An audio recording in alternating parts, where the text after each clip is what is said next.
जय माता दी। सभी को स्वागत है आप सबका मेरे इस YouTube चैनल पर।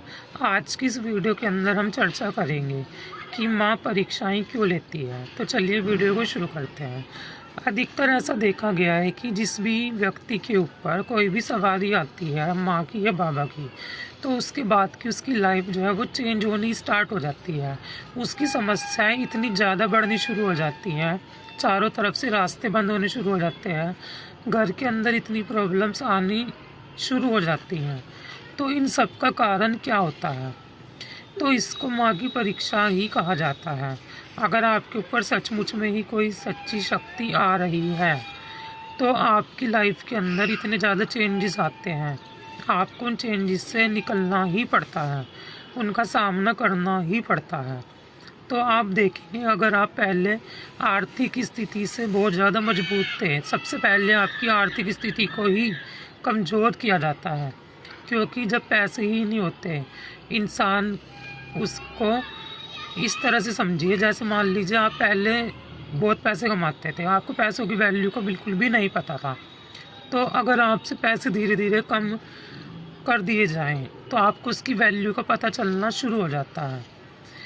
ठीक उसी प्रकार से हर एक चीज़ की वैल्यू कितनी आपके लिए इम्पोर्टेंट है, ये माँ आपको सिखाती है। और आपकी आर्थिक स्थिति को कमज़ोर इसीलिए किया जाता है ताकि आप दूसरों के बारे में सोचें और ख़ुद के बारे में सोचें। आप देखेंगे कि आपके जो रिश्तेदार थे वो भी आपसे अलग होने शुरू हो जाएंगे और आप बिल्कुल अकेले हो जाते हो जब माँ की परीक्षाएँ शुरू होती हैं, क्योंकि जो लाइफ हम पहले जीते थे वैसी लाइफ नहीं रहती है। ये लाइफ टोटली चेंज हो जाती है, क्योंकि अब माँ ने आपका हाथ अगर सच में ही पकड़ा है तो वो आपको अपने अकॉर्डिंग ही बनाएगी, सारी चीज़ में आपको खरा उतारेगी और परीक्षाएं तो वो लेगी ही लेगी। और कुछ लोग ये पूछते हैं कि परीक्षाओं का अंत कब होगा। परीक्षाओं का कभी भी अंत नहीं होता, वो आपको लाइफ टाइम देनी ही पड़ती हैं। और ताकि आप मजबूत बने, एक सोने के जैसे उभरें, इसलिए माँ आपकी परीक्षाएं लेती ही लेती है। और आपको इनसे डरना नहीं चाहिए, क्योंकि जो परीक्षाएं ले रही है वही आपको उससे बाहर निकालती है। आपको क्या करना चाहिए? अपने इष्ट पर पक्का यकीन रखना चाहिए, उनके ऊपर आपकी निष्ठा एकदम प्रबल होनी चाहिए, तो आप हर एक परीक्षाओं को पार करने में सक्षम रहते हैं। अगर आपका अपने इष्ट पर ही विश्वास नहीं है तो आप परीक्षाएं भी पास नहीं कर सकते। तो ये परीक्षाएं इसीलिए ली जाती हैं ताकि आप मजबूत बने, आप हर एक चीज़ के अंदर फेल मत हों, आने वाली हर एक चीज़ का सामना अच्छे से कर पाएँ। जितनी भी कठिन से कठिन परिस्थिति आ जाए, सबको आप सामना करने में सक्षम रहें, इसलिए परीक्षाएं ली जाती हैं।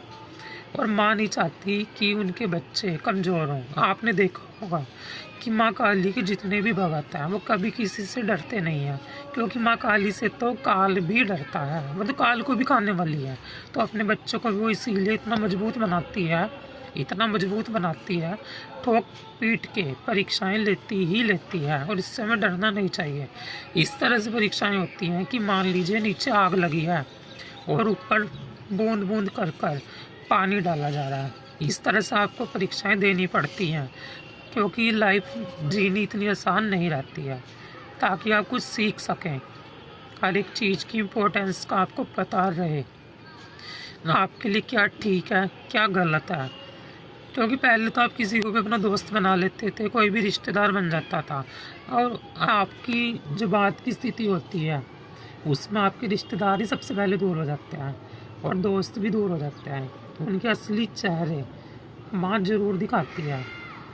तो आपको इन परीक्षाओं से डरना नहीं चाहिए, इनको अच्छे से देना चाहिए, क्योंकि जो परीक्षा ले रही है निकालेगी भी वही। आशा करता हूँ दी गई जानकारी अच्छी लगी होगी। अगर मेरी वीडियो अच्छी लगे इसको लाइक करें, सब्सक्राइब करें चैनल को। धन्यवाद। जय माता।